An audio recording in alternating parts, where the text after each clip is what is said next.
first woman to serve as Chief United States Representative to this prestigious world body. She is also a member of President Reagan's cabinet. Jeanne.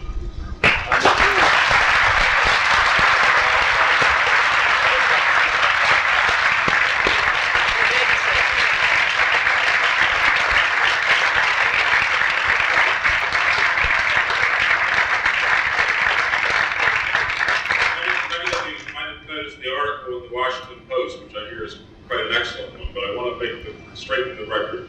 There was a caricature of Jeanne with a cigarette and also a quote saying it was a hell of a job. And I want to clarify that she does not smoke and she does not curse. I used to smoke. But for an ex-smoker like me, not smoking is a real point.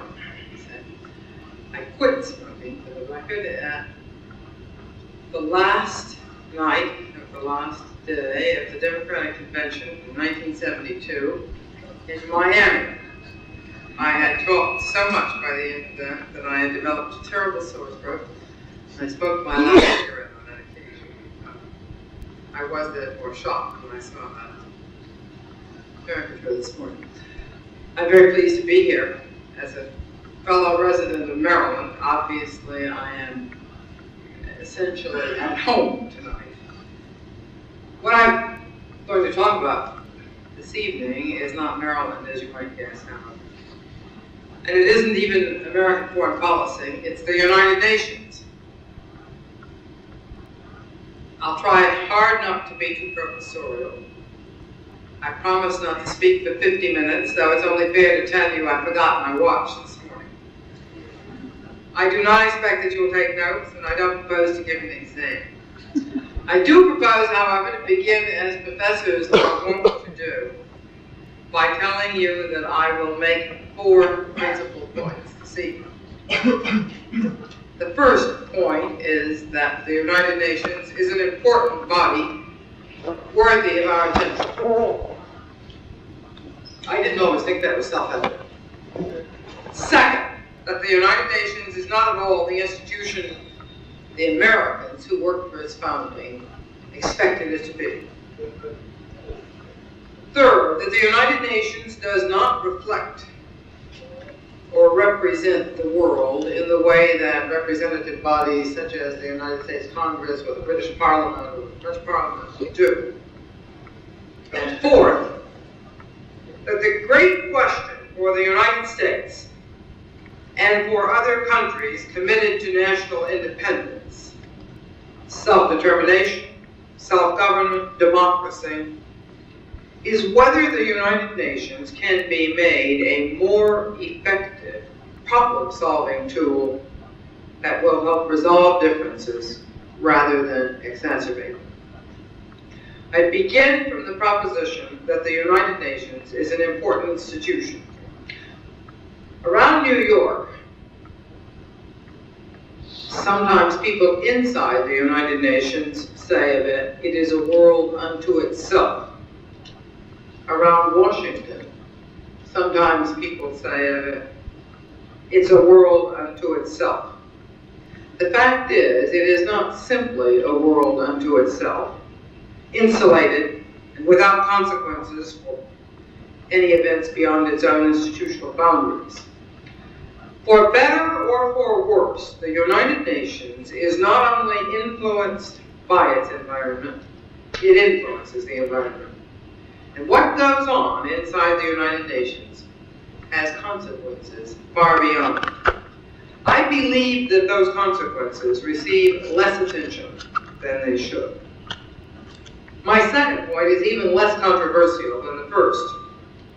It is that the United Nations is most assuredly not what we Americans were seeking when we played our role in its construction. That role was, of course, a very important one.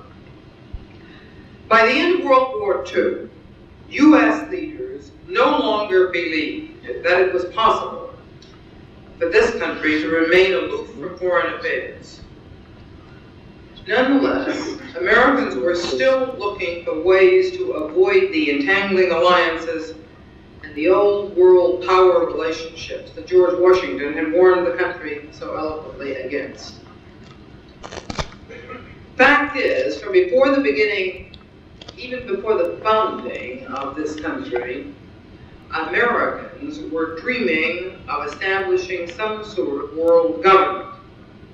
And from one point of view, the United Nations is simply the last in a long line of heroic,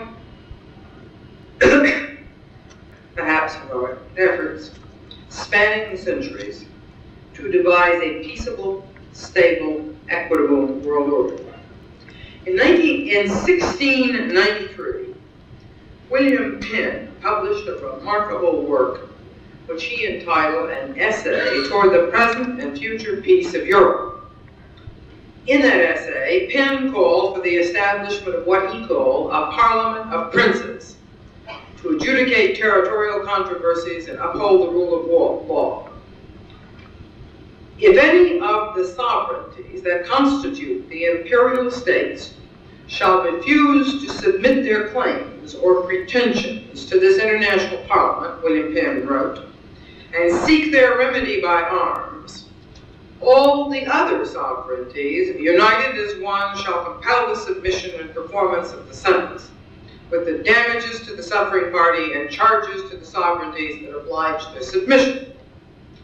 Thus, Penn reasoned, this Parliament of Princes would preserve the peace of Europe and have a number of side effects, all of very beneficial quality. They would, for example, create friendship among princes, permit princes to marry for reasons of love instead of reasons of state, and restore the reputation of Christianity in the sight of infidels. That's quotations. More than 2 centuries later, the first great experiment in international planning for international order, the League of Nations, came into being. We all know how that ended. The United States declined to join, and it wouldn't work anyway. 2.5 troubled decades beyond that, and 1 world war later, there met in San Francisco 282 delegates, 1,444 assistants, 1,589 members of the International Secretariat, 2,636 journalists, 2,252 Army and Navy aides, 800 Boy Scouts, I've never figured out what they were doing there, 400 Red Cross workers, they were obviously bandaging up the wounded in that first peaceable meeting, and 188 telephone and telegraph operators who toiled mightily to save succeeding generations, that's us, from the scourge of war. The deliberations that went on there in San Francisco were, according to Sir Harold Nicholson, one of the most distinguished English commentators on diplomacy and diplomatic affairs, he said, deliberations that reflected all the essential elements of traditional American idealism. And, he said, they added up to one grand fallacy. That fallacy began with the idea that one could and should apply to world affairs the institutions and practices of legislative procedures of a liberal democracy. In other words, a democracy such as we have or Britain has.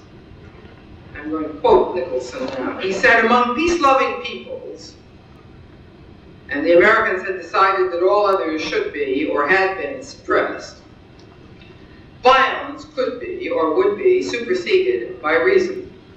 What was reasonable and right would be determined by majority vote, and just as the equality of man led to one man, one vote, so the doctrine of the sovereign equality of states led to the idea of one state, one vote. Dean Acheson, who was present at this particular creation, noted, the United Nations was oversold to the American people from the very moment of its birth. To many, Acheson said, the General Assembly appeared as a town meeting of the world. The Charter's presentation to the American people almost as Holy Writ, and with evangelical enthusiasm of a major advertising campaign, seemed to me, wrote Atchison, to raise popular hopes which could lead only to bitter disappointment. In fact, even the authors of the Charter of the United Nations never expected that it would solve all problems. However, the United Nations Charter, as it emerged from San Francisco, was expected by its authors to serve the purpose of peaceful settlement of disputes and to mobilize the international community against acts of aggression. The very distinguished Undersecretary General at the United Nations for Special Political Affairs, Brian Urquhart, he was there in the beginning, by the way, and is still there, and is a marvelously knowledgeable man. Brian Urquhart recently wrote that the Charter of the United Nations describes a system for maintaining international peace and security, which, he said, and now I'm quoting, assumes that all governments will play the roles assigned to them. Those involved in disputes will avail themselves of the means available in the Charter to settle those disputes peaceably. If they fail to do this, the membership of the United Nations, under the guidance of the Security Council, will take a series of steps designed to persuade them to do so. The governments concerned will heed and obey the injunctions of the Council, and if in the end the threat to peace persists, the Council, led by its permanent members, will apply enforcement measures ranging from economic sanctions to military action to restore peace and security. The Charter of the United Nations made assumptions about the behavior of nations that were quickly belied by the actual conduct of the member states. Very quickly, after 1945, it became clear that the vision of a basically united world, of basically peace-loving nations, simply could not be sustained. The Red Army declined to withdraw from the countries of Eastern Europe, which they had occupied during World War II. Joseph Stalin declined to honor the promises of free elections it made at Yalta. The Soviet efforts to expand into Greece and Turkey demonstrated to the world that was still very weary from the last war that not all great powers could be counted on either to respect the independence of their neighbors or the United Nations Charter. By 1947, General George Marshall could remind Ernest Bevin, his British counterpart, that, quote, the transfer of vexatious problems to the United Nations, unfortunately, does not render them any less complicated or difficult. The perspective, I believe, of America, and let me emphasize that I am talking here about Americans, talking about us, on the Charter of the United Nations was idealistic to the point of utopianism. This distinctly American perspective was impatient with international diplomacy, impatient with the efforts to balance power, impatient with the methods of the past, and it was doomed from the start. In saying this, I do not desire to either state or imply that the United Nations has had no successes as an effective instrument of keeping or restoring the peace. The fact is, it has had some successes. It played a positive role in disputes in the Congo in 1960 and in the Indo-Pakistani War in 1965. It has more recently played a positive role in Cyprus and in Lebanon, and from time to time it's been instrumental in bringing to an end the various Arab-Israeli wars. Few, however, could be found today who would seek to justify the United Nations on grounds of its record as a conflict resolver. Excuse me, I'm so busy at the United Nations, I don't even have time for my allergy injections. I'm not at all surprised, personally, and I'm even less bothered than some observers might be, by the failure of the United Nations to live up to the very high hopes of its founders. I don't think it's probably very reasonable to expect that one institution will ensure peace in a world of such fractious, quarrelsome people as we all are. I am far more bothered by the possibility that the United Nations today actually makes the resolution of conflicts more difficult than it would otherwise be. Let me give you an example.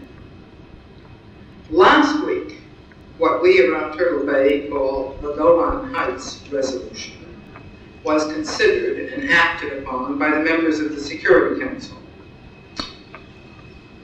Before Christmas, the Security Council of the United Nations had unanimously passed a resolution declaring that Israel's extension of legal jurisdiction to the Golan Heights was null, void, and without legal standing. On January the 5th, the Security Council reconvened to consider what action to take, since Israel had not complied with the original resolution. After 3 weeks of what is called debate, the Council voted 9 yes, 5 abstain, 1 veto. That's us, veto. In the interim, tides of invective swept through the Security Council with hurricane force, accusing Israel of virtually every crime of which a nation state is capable, and indicting the United States as at least an accomplice. Nothing that happened during those weeks contributed to the solution of the Golan problem or to peace in the Middle East. Furthermore, this is more disturbing, I suspect that virtually all the participants in the process were aware of that.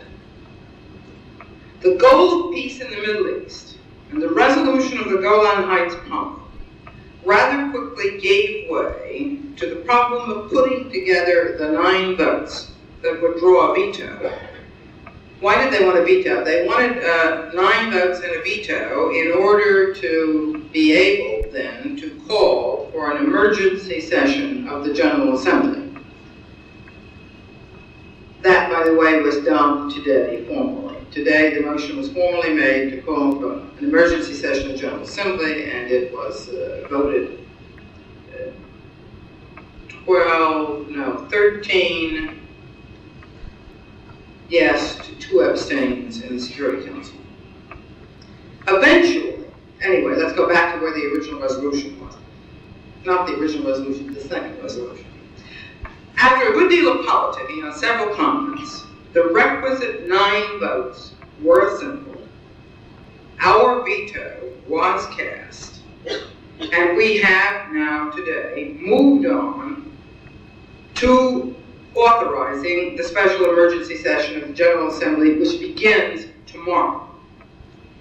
Now, in that special emergency session of the General Assembly, Israel will once again be accused of every crime of which a nation state is capable, and the U.S. will once again be accused of being, at best, an accomplice.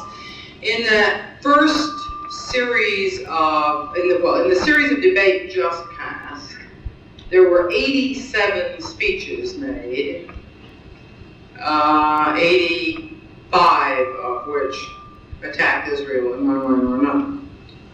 Only Israel's own speech and ours, in fact, did not.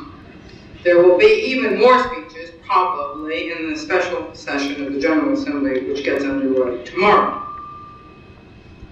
Now, what was really most interesting in many ways about the vote in the Security Council, and what's most interesting about many such votes in the Security Council, is the discrepancy between the political divisions in the world inside the United Nations and the world outside the United Nations.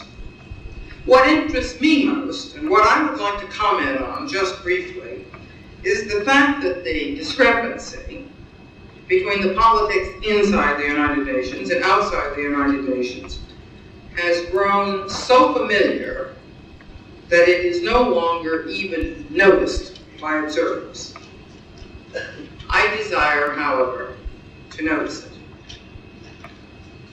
First, we might note that in the Security Council, Jordan literally and very enthusiastically represented Syria. The permanent representatives of those two countries worked together tirelessly in a long effort to draft and pass a resolution.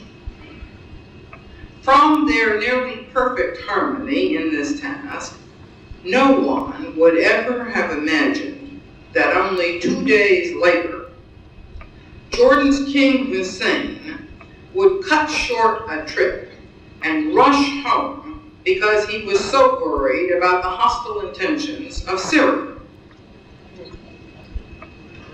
An observer accustomed only to the politics of the real world outside the United Nations might also have been very surprised to see the representatives of Western-oriented African states, for example, Zaire or Togo, or the representative of a Western European democracy, Spain, align themselves with the cause of the Soviets in Syria. I repeat, the most interesting fact about the alignments in the Security Council and the General Assembly is that they almost always do not reflect either the policies or the political situations of many of the member nations in the world outside the United Nations, and that this has become so familiar that it attracts no notice or comment. Politics, its conflict, disagreement, struggle, have by no means been purged from the United Nations, but they have been transformed by that arena in several very important ways. In the process of being transferred from the outside the United Nations to problems inside the United Nations, the arena of conflict is, of course, changed from what we might call the real world or the world outside to the arena of the United Nations. In that process, the number of parties to the conflict is dramatically enlarged. A great many countries who would never be involved at all in the issue of the Golan Heights, for example, become deeply involved in that issue as they are entangled in conflicts inside the United Nations, where the issue for example, between Israel and Syria becomes a matter of concern to the whole world. My point here is simple. The United Nations has become an arena in which countries are brought into conflicts which they might not otherwise become involved in, and in which they have no stake that seems relevant to their positions or their policies in the outside world. Second, the United Nations process, I should argue, breeds polarization, which it has been observed constantly forces nations to choose sides and progressively destroys neutral havens. There are two books, interestingly enough, that have been written by Americans called On the United Nations, which are entitled A Dangerous Place. And they were published at such time that it was quite clear that the authors didn't know that the other ones were writing a book about to be published called A Dangerous Place. One of these was, of course, written by the senator from New York and my predecessor, Daniel Patrick Moynihan. And the other, really also excellent book as well, is less well known. It was written by two political scientists named Yeselson and Gaglione. and it's an analysis of the dynamics of the United Nations. It's also called A Dangerous Place. Jeselson and Gaglione asserted that the United Nations essentially destroyed the possibility of neutrality of most nations of the world on most questions of the world. Now that's a very interesting observation. And it reminds us that the United Nations as an arena extends conflict, extends polarization, and eliminates neutral havens in the process. It also, I should argue, greatly reduces the flexibility of parties interested in conflict resolution. Because conflict resolution and flexibility are diminished as heat and light surrounding a subject is increased.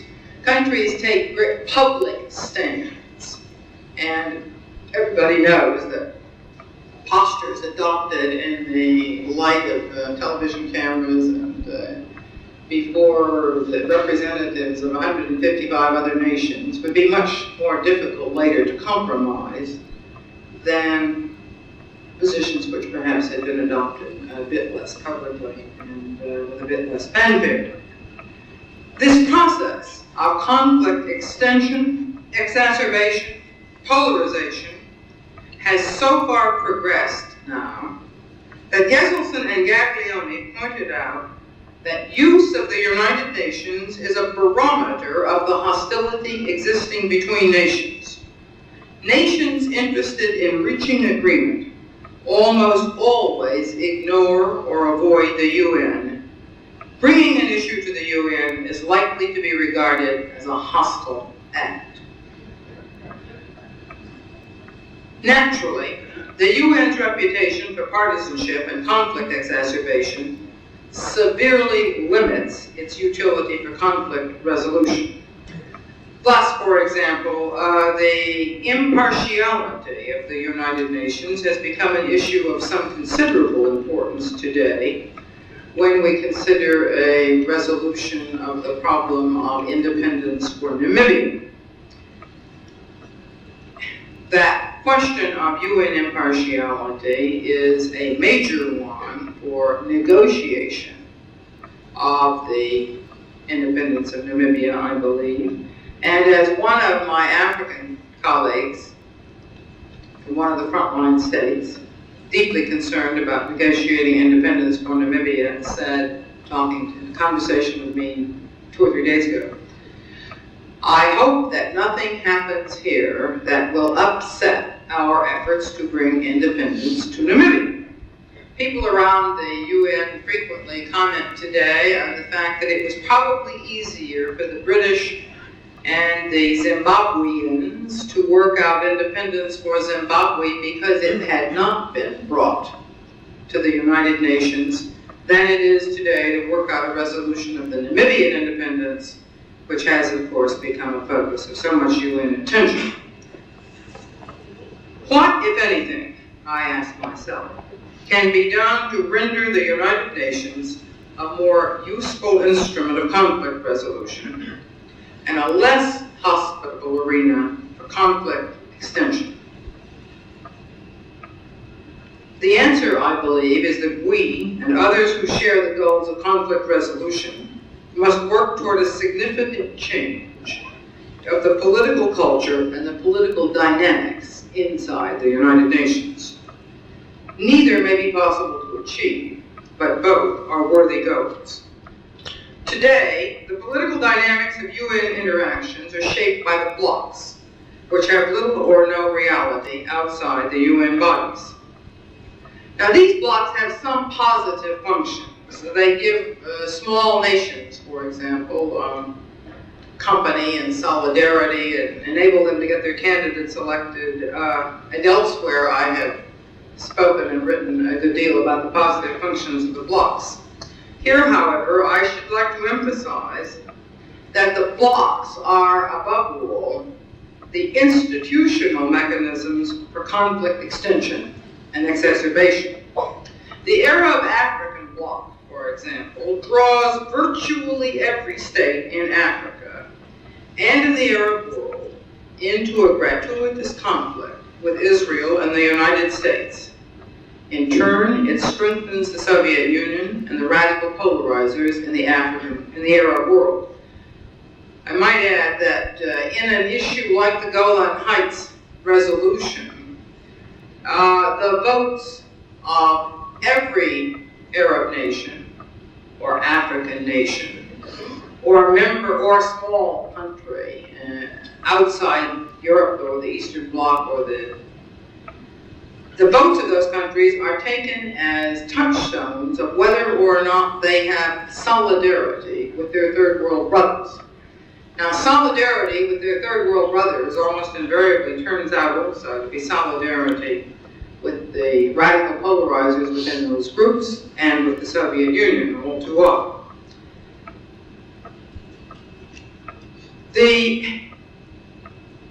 Not only do the patterns of bloc conflict encourage solidarity with groups which have no reality outside UN bodies, even more seriously, they frequently breed a process in which the national interests of the real nations is subordinated to the internal politics of a group.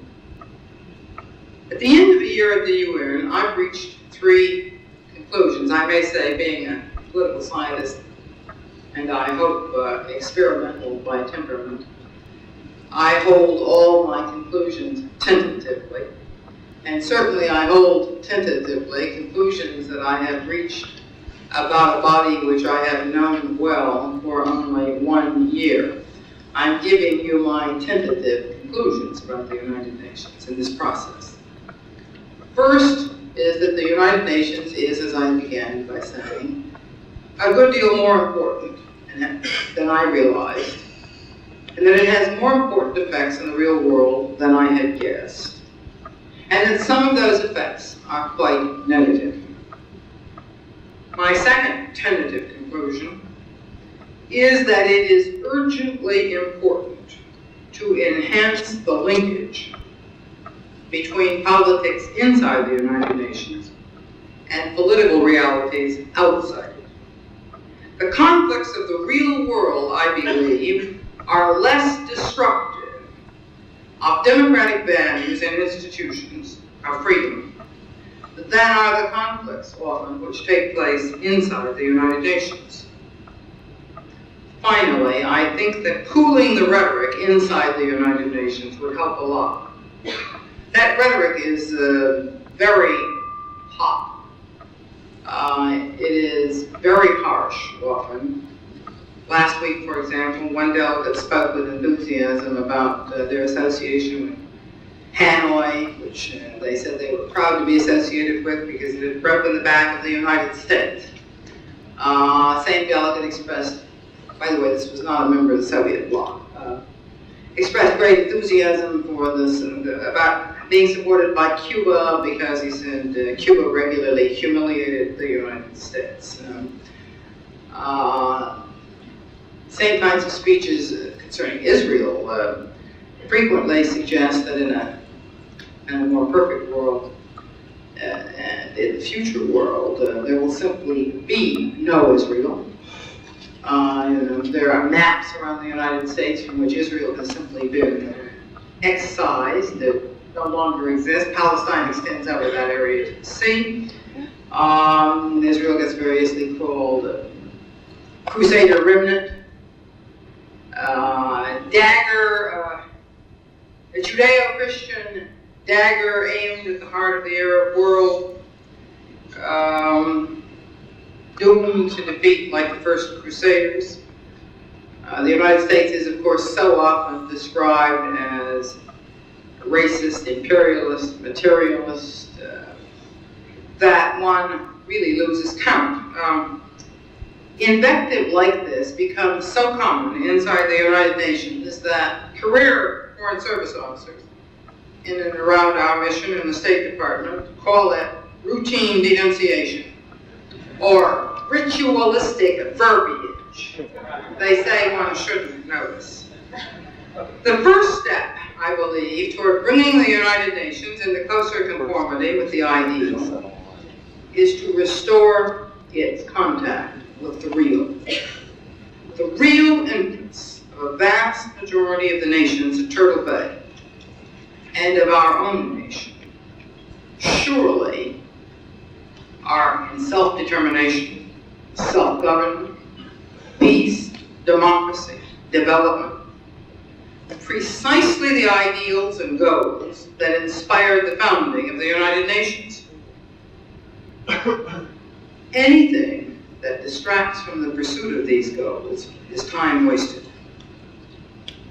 The cure, I believe, for the realities of Turtle Bay is more realism.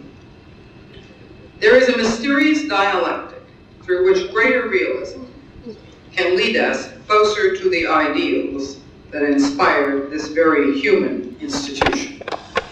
I believe the task of all of us at the United Nations should be to get on with the job of inducing greater. Second, we knew that virtually all the nations that had abstained the first round would vote yes on this one. And we knew there would be an overwhelming majority. 9 positive votes are required for positive action on a procedural motion or substantive one. We knew there would be 13 positive votes today. Third, it is our general practice to vote yes on or abstain. It is our, let me put it this way, it is our practice not to oppose the United Nations discussion of almost any issue. We, for example, always support the right of any parties to a dispute to be heard by the Security Council, no matter we may disagree entirely with those parties. For example, we support the right of the PLO to state its case before the Security Council as a non-state. We support the right of anybody to state their case, simply to be heard. We do not oppose discussions of issues in various arenas. On that principle, 1, because we knew we couldn't do anything about it. 2, because we don't like to oppose discussion of issues in any arena. And 3, because we had already made our substantive point. We decided today to abstain rather than to vote no, simply to indicate, like shrugging one's shoulders, that we understood there was nothing to do now except go along with the majority of the Security Council. The Joyce Jefferson, please.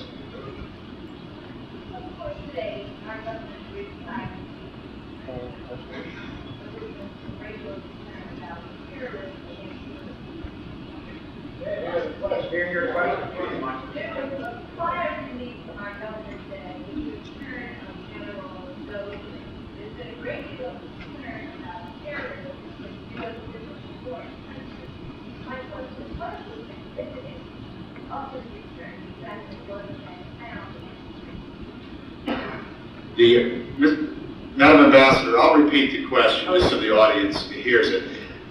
Ms. Jefferson's question was that the statement was that there's a great deal of relief with the return of General Dozier. There's also a great deal of concern with the problem of terrorism practiced against Americans abroad.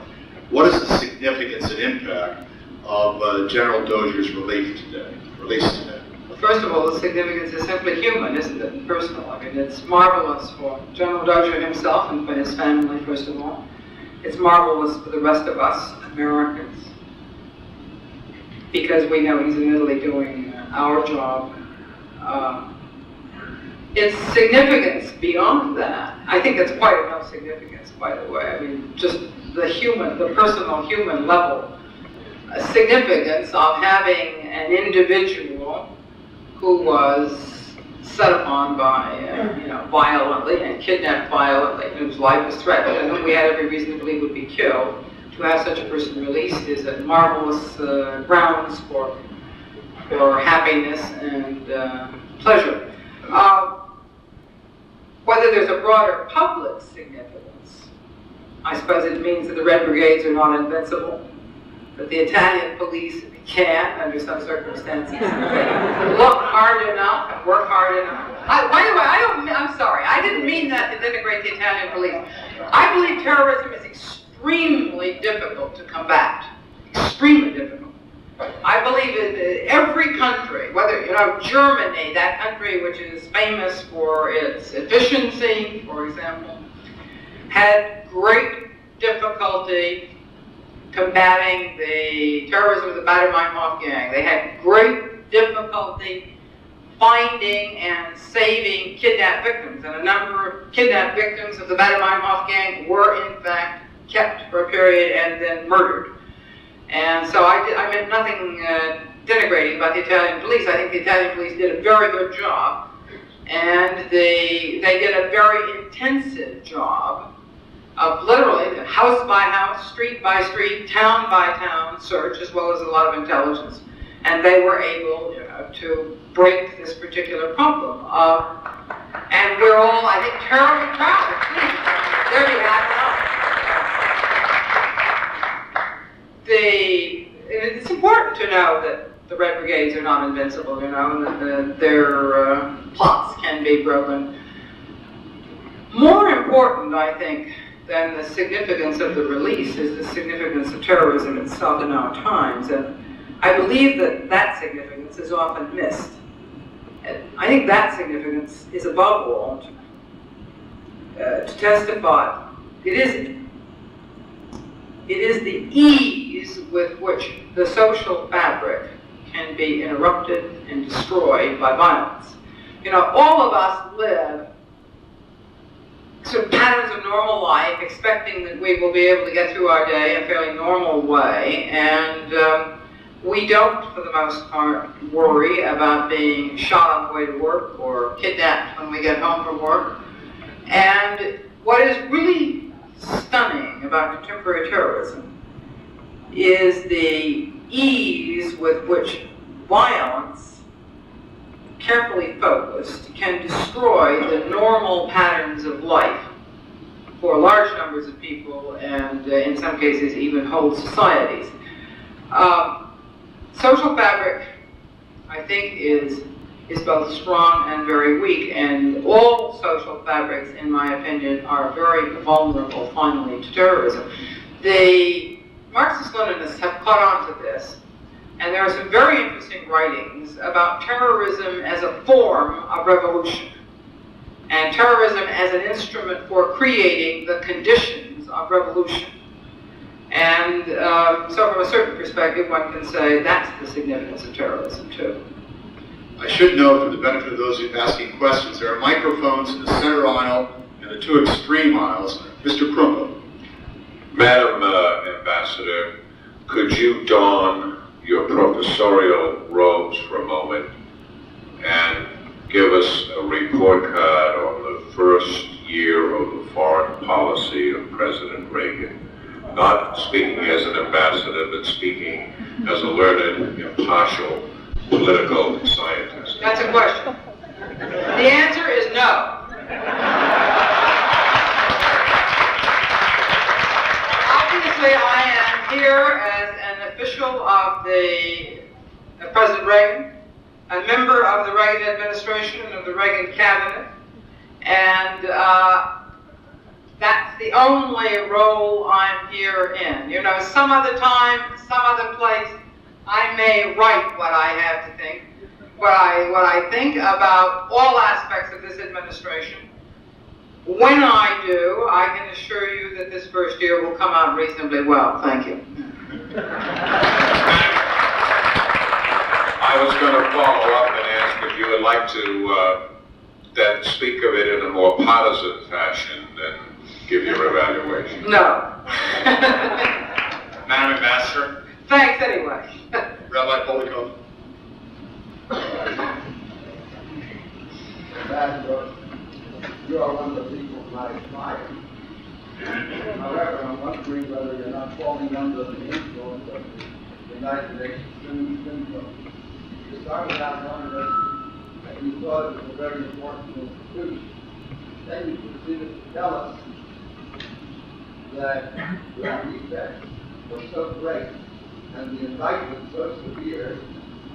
And I'd like to add another one to those indictments, that not only is it a matter of invective, but here's an institution that is supposed to represent the most august body in the world. And you have these people representing this country getting up there and lying, and knowing that they're lying, and knowing that everybody else knows that they're lying. Can you imagine the kind of an impact that has on people generally? So how can you tell us that this is such an important institution? Don't you think that the world would be much better off, morally, and certainly the American people financially, if we would close these buildings and chase those bums out of the country?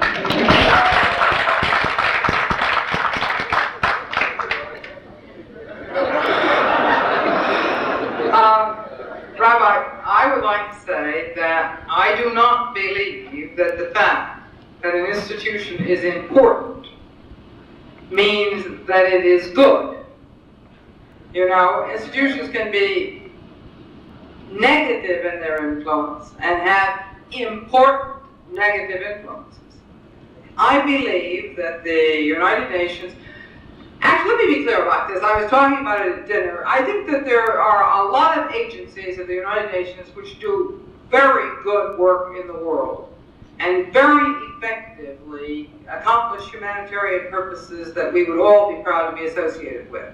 Examples of those are the United Nations High Commissioner for Refugees, which last year won the Nobel Prize for Peace, and which ministers to millions of refugees in Thailand and in Pakistan on the Afghan border, in Somalia, 2 million African refugees from Ethiopia and Eritrea, UNICEF, the World Health Organization, which is responsible for the vaccination of tens of millions of children and the virtual eradication of some of the scourges of mankind.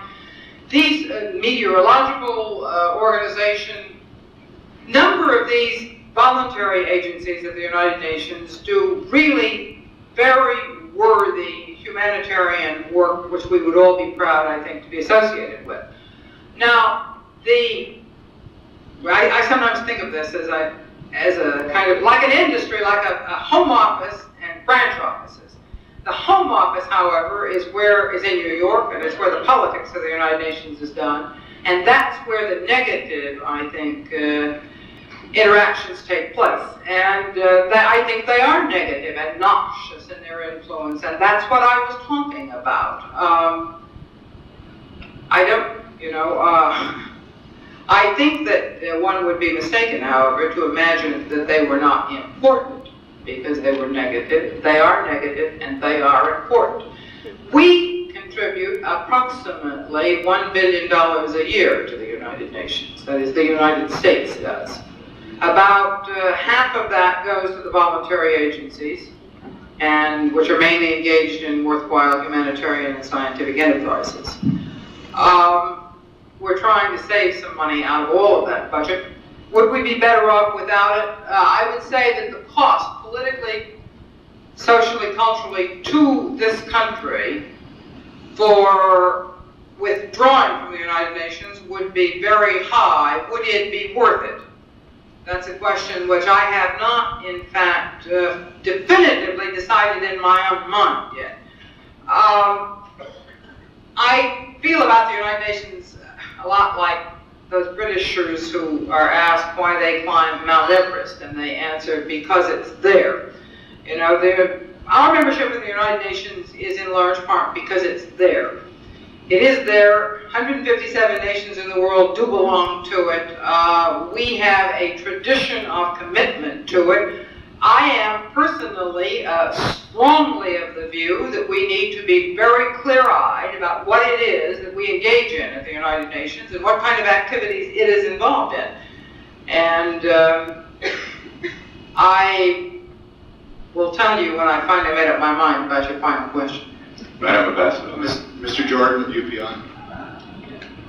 Given the U.S. government sent to grant assurance of the domestic budget, do you think it would be just the American people that the U.S. would also grant to reduce the financial support to the Union? And why or why not? The question was, given the administration's interest in reducing the budget, would it be appropriate to reduce the budget of the UN, the American contribution? I'll only tell you that we are deeply involved in two efforts vis-a-vis the UN budget. One, to secure zero budget growth in all the agencies of the United Nations. That means not taking account of inflation, by the way, which really means effectively a reduction in contributions. And two, we are vigorously involved in a searching look at the programs and the expenditures with a view to reducing our contributions wherever that is consistent with our broader policy goals. I may say that I believe that the United States does have a national interest in participation in multilateral bodies, such as the United Nations. I do believe that we have a humanitarian interest in support for such agencies as the United Nations High Commissioner of Refugees, the World Health Organization, and a number of the other voluntary agencies. Those are goals which we as a people have always supported. I believe most Americans want to support them. Within that context, I think we should be very alert to try to reduce our costs. Madam Ambassador? Yes, sir. Just one moment, please. Yes, Can sir. we get a question this side here, please? Yes. Madam Ambassador, about a month ago, there was a report from activists that a group of activists ended like not a year. Encouraged this to the States. Planning to go to The state of name of this. This has been very, very little done. No, I'm sorry, I can't because I don't know. That would fall in the general realm of bilateral relations. The fact is, of course, that the relations between Zaire and Israel are de facto quite close. I don't know whether any progress has been made to bringing the de jure relations into congruence with that. Madam Ambassador? Yes, sir. Sorry. Madam Ambassador, this past Sunday, on the David Brinkley This Week program, they interviewed a couple of gentlemen from the New Right, including Mr. Vickery, who proceeded to denounce a number of members of the Reagan administration, among whom was Secretary Haig, among others. And when asked the question, who would they prefer as Secretary of State, I was shocked to hear that they said Jeanne Kirkpatrick. Had you heard this? Yes, And somebody told me about and it. how do you, I didn't see it. Somebody told me about how would you account for that? it. I don't know. I don't account for it. I've never met Mr. Vickery. I didn't see it. I don't know what the context was. I don't read the Conservative Digest. I don't know anything about There was it. no further discussion of it. They just I'm afraid came if right you out. wanted to account for it, you'd have to ask them. Thank you. The patient gentleman on the side. My source is the New Republic, not the Conservative Digest, which said that you were in support of our taking the Polish questions to the Security Council. If that is correct, how do you square that with the argument that you just presented, which stated that the Security Council and the UN in general makes conflict resolution more difficult, unless you saw that as an attempt to put the Soviets in a bad light? Let me say that I believe that, we are in the United Nations. And I believe that we should continuously try to persuade our colleagues at the United Nations to address major problems and pressing problems in the world. And I think that it is very important not to acquiesce at the United Nations to the perverted priorities that dominate our agenda. Quite frankly, I believe those are perverted priorities. When we spend 5 weeks at the United Nations debating the Golan Heights resolution, and there was no mention whatsoever of the repression of the Polish people, I think that's a perverted priority. Madam Ambassador, would you comment on the promotion of Mr. Clark to the position of National Security Advisor and the proper role of the national security staff in the formulation and execution of American foreign policy? I will tell you truly, as a political scientist and an individual, as well as a member of the administration, that I have an enormously high regard for William Clark. I say this in many arenas privately. I think he's a man of very great intelligence and very high judgment. You know, he's called judge generally, and I think that's probably appropriate because he's a man, I think, of extraordinarily good judgment and complete integrity. I think he could do a good job really of almost any position that he was assigned to. He's also a superb manager, and I have no doubt that he will do a really first-class job of managing national security from the position of National Security Advisor. There are, as I'm sure you know, it's reflected in your question, a number of conceptions about the appropriate or effective role of the National Security Council and advisor. I don't think there's any one right role. I think it has to fit. You know, to work, it has to fit a particular administration, a particular presidential style, and the organization and characters of the other departments involved, including the Department of State, the Department of Defense, CIA, and so forth. I think that if it works and expedites the foreign policy process, then it will, then it's a good organization, that's all. And if it doesn't do that, it's not a good one. And I don't think we can tell yet what will work best with this particular team. Thanks. Ms. Salmon?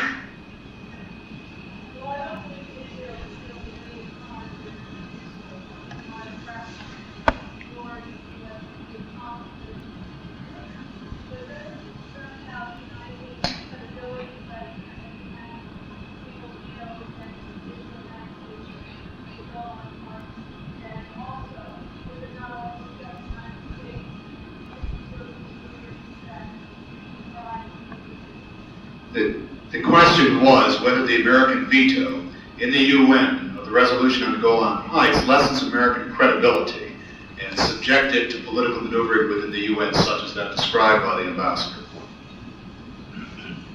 Well, first of all, I'd like to take the second part first.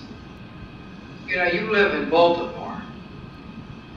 Anybody who lives in Baltimore knows enough about politics to know that maneuvering is a normal part of political life.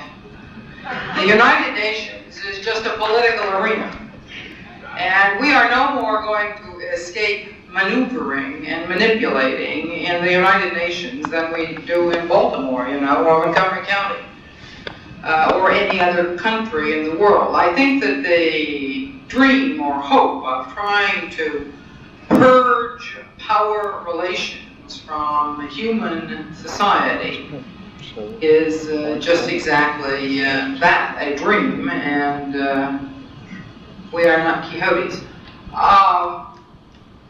The first part of your first question, doesn't casting a lone veto subvert our credibility?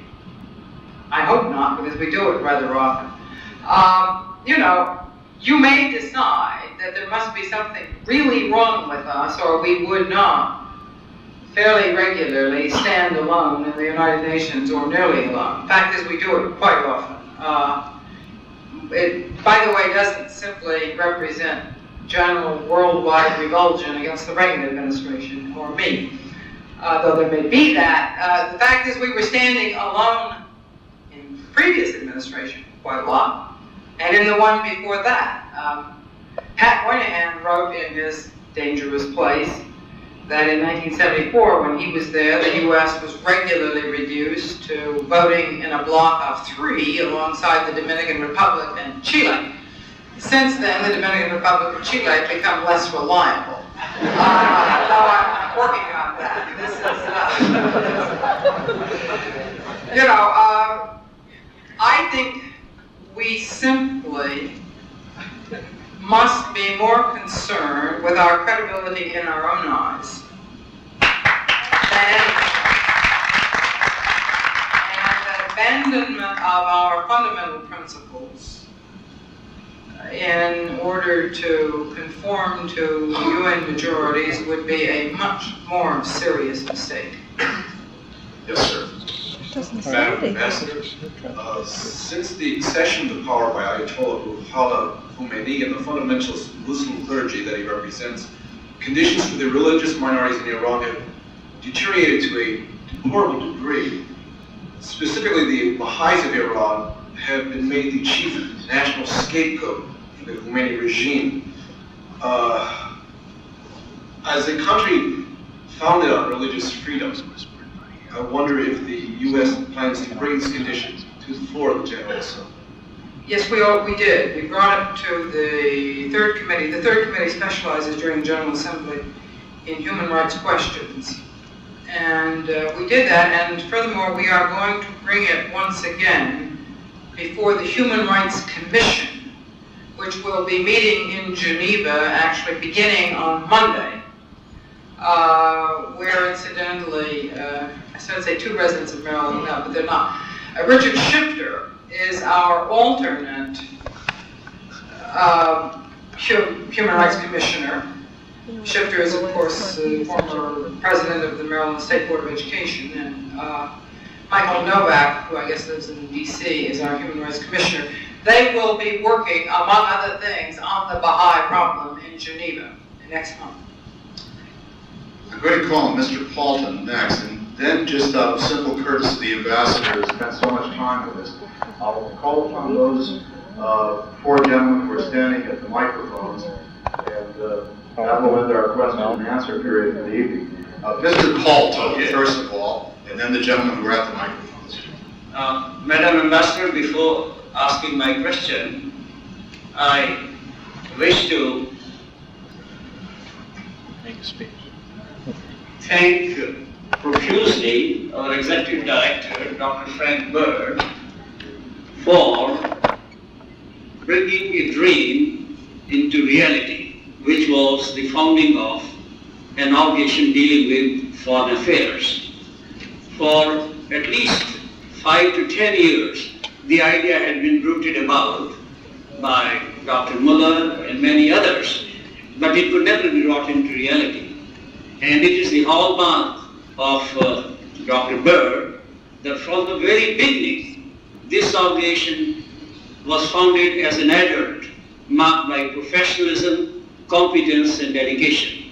So I thought on behalf of the membership on the 2nd anniversary of the founding of the Baltimore Council of Foreign Relations, or Foreign Affairs rather, I should say this as a feeling of matter of gratitude on behalf of the general membership.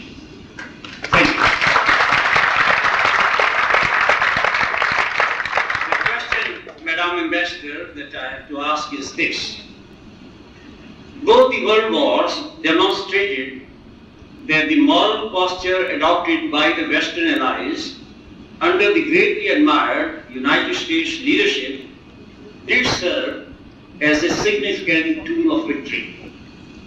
If this is conceded, would you kindly comment to what extent, in the present uncertain international situation, should the moral values so dear to the United States citizen be an important factor in the formulation and conduct of foreign policy by the United States administrations in the fields of diplomacy, defense, supply of advanced weapons, economic aid, and this not selectively. Thank you. I believe that morality is as inevitable and central a part of politics as power is. And that what, in fact, is extraordinary about politics is that morality and power are continually blended in it. And, you know, I think that what people try to do through politics is seek to realize visions of the public good. Those visions of the public good may be diabolical or inspired. They may be realized or not realized, but they are almost always constitute some sort of a moral vision of the people who are active in politics of the period. Certainly the United States was founded on an idea that is profoundly moral to its core and at its core, and that is the idea of the individual, the sanctity of the individual and of individual freedom. And the notion that the free individual ought to be the basis of society, and that it's the business of, that societies and economies and governments are all better when people are free, and it is the business of government to serve individuals and not the reverse. And that's what we're all about. Now, our politics obviously has to take account of those moral goals in order to be persuasive to ourselves. There is no other possibility. It also has to, if it's going to be even moderately effective, take account of power realities. And that uneasy tension between morality and power is, I think, always with us, and the inevitable condition of politics. Thank you. I wondered, you mentioned a desire to change the internal milieu within the United Nations as a goal that you had. And is that easily reconciled with what is the apparent differential concern that we have for a variety of people who seek asylum from different nations? Speaking particularly to the Ethiopians who... You know, I'm glad you raised that question about Ethiopia. I'd like to take this opportunity to explain why I ever was involved in bringing the unpleasant facts about Ethiopia to public attention the way that I did. We have a policy at the United Nations. The U.S. mission to the United Nations has a policy now in this administration that we will answer attacks against our country. That every attack that is made against us will be responded to in the arena where the attack is made.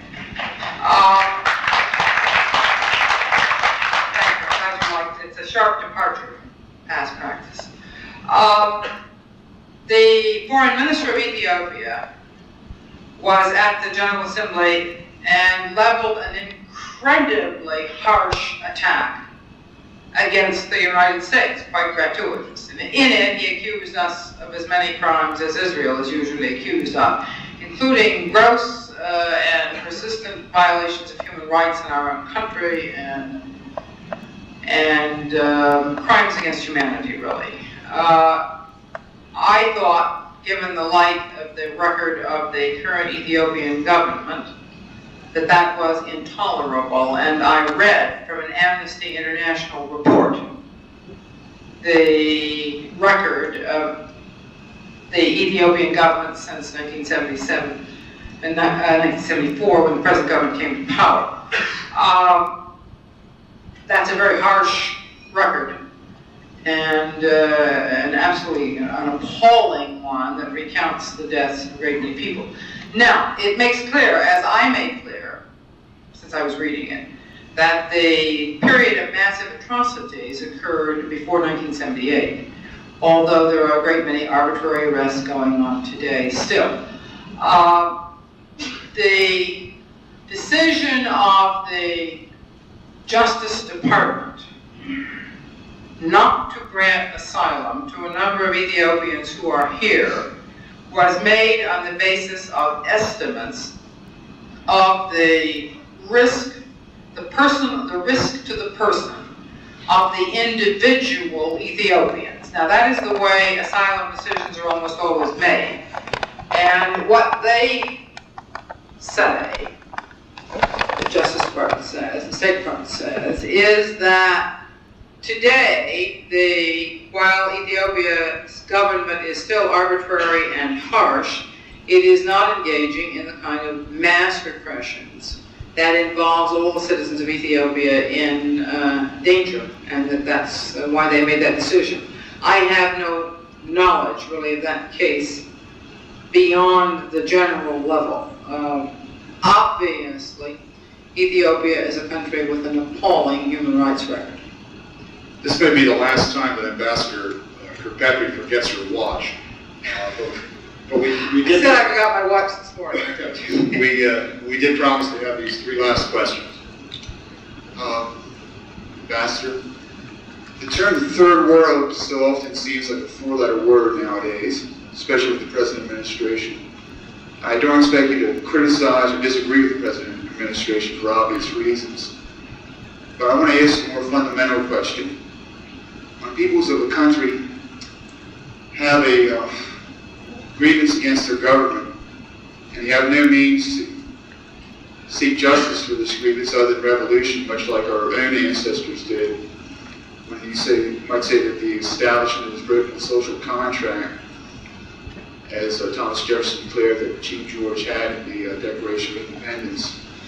It seems that nowadays their only source of support, weapons, and unfortunately ideology too, is the communist nations, especially the Soviet Union. I was wondering if there was some way, through our own foreign policy, we could perhaps try to change this. Not so much by trying to persuade their present governments, because it seems like most of the time our persuasions of the present governments, especially in terms of human rights, seem to be pretty fruitless, but perhaps through supporting these revolutionary movements somehow.